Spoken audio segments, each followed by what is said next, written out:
A very, very wide-ranging speech from the president of South Korea, essentially saying that they want an apology from the North Koreans. They're going to go to the UN Security Council to seek more sanctions and punitive measures on the North Koreans.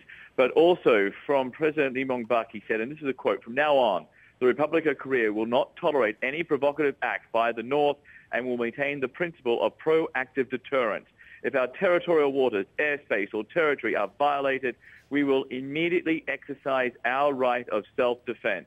President Lee also said that South Korea will begin immediately to build up its defensive posturing and increase spending on the military and will be prepared for any more actions from the North Koreans. He basically then finished his speech by saying that they do not want war or instability on the Korean Peninsula. They want peace. They ultimately want reunification.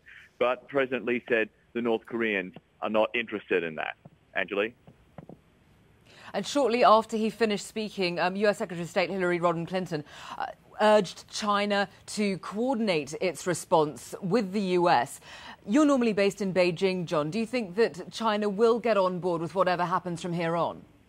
Yeah, well, it's not unheard of for China to back sanctions, but it always comes at after a very difficult, long road to go down. So the Chinese are pushing against taking the North Koreans back to the UN Security Council. They fear instability in North Korea. They have a traditional relationship with Pyongyang. And we know just a week or so ago, North Korean leader Kim Jong-il was publicly embraced in Beijing by President Hu Jintao. So there's a very close relationship by then. The South Koreans saw that visit by Kim Jong-il to Beijing as a personal slap in the face.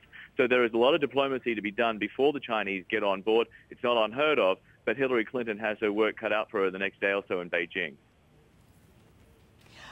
Kim Jong-il was not mentioned by name, and, it was widely thought that if he had been, that would significantly ratchet up the situation. What can we take from the fact that his name was kept out of it at this press conference?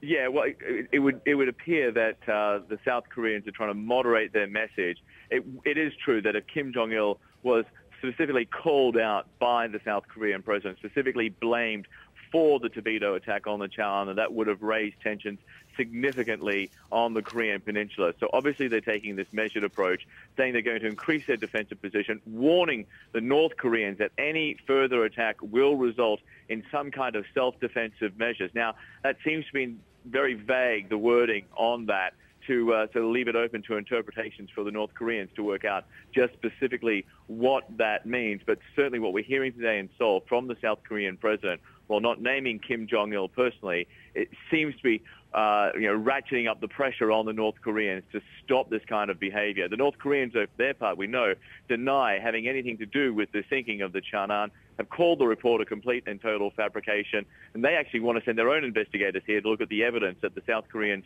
presented last week. Seoul says there's not a chance that is ever going to happen.